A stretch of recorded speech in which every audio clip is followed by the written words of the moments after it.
Fellow Kenyans, on the 9th of August of 2022, Kenyans participated in an election that ushered in new leaders at all levels of our governance realm. Following a dispute in the presidential election, a petition was filed in our Supreme Court for determination of validity of the results, and the Supreme Court has today pronounced itself on this matter. When I was sworn in as your president, I made a pledge to the country, a pledge to uphold the rule of law and the decisions made by the judiciary on all matters appertaining to our governance. Today, the Supreme Court made a ruling on the presidential dispute, upholding the results announced by the Independent Electoral and Boundaries Commission on the 15th of August, 2022. And in keeping to the pledge that I made to uphold the rule of law when I took the oath of office, I commit to executing the orders of this court to the letter. The process of handing over is in progress through the Assumption of Office Committee, which actually has already begun its work as of August 10th, 2022. And indeed, it is my intention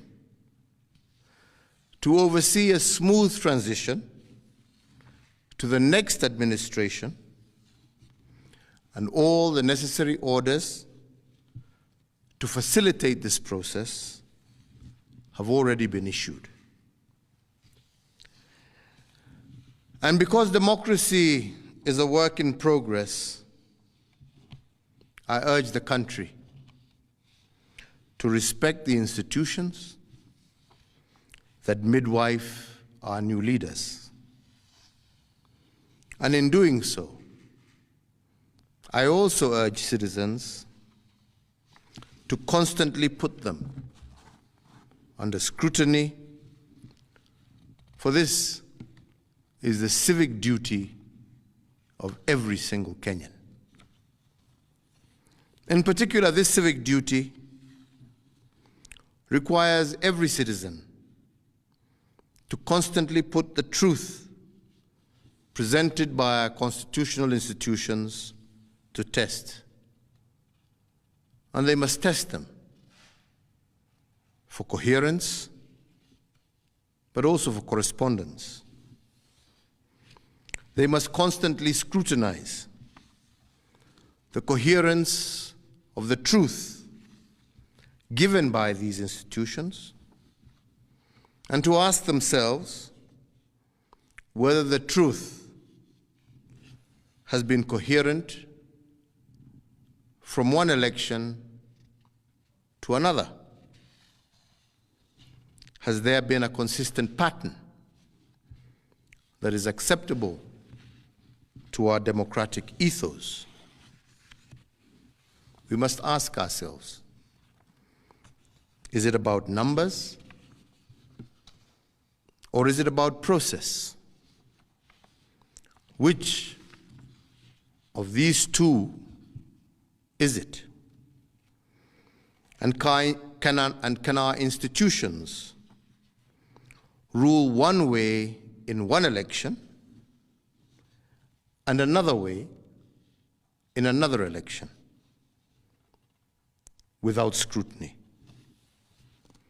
I do invite you, Kenyans, keep vigil, and indeed to hold all institutions to account.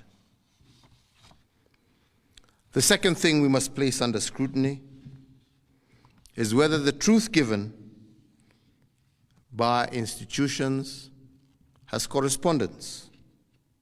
That is, do the truths given by our institutions correspond with what is observable by the citizen? True beliefs and true judgments must correspond to the actual state of affairs. But do our constitutional institutions meet this threshold? While we must appreciate these institutions, we must also hold them to account at every juncture. And their truth has to be consistent and coherent. This is the only way we will build our democracy. I want to take this opportunity to thank every single Kenyan for holding a peaceful election. And for this, I want to thank God, and I want to thank our political parties, but I also want to thank every single individual Kenyan for bringing us thus far. I want to wish well all who have won as they guide our country into the future. And I thank you all for the opportunity to serve, and I say, may God bless you all. And I want to thank our political parties, but I also want to thank every single individual Kenyan for bringing us thus far. I want to wish well all who have won as they guide our country into the future. And I thank you all for the opportunity to serve, and I say, may God bless you all, and may God bless this great Republic of Kenya. Asante.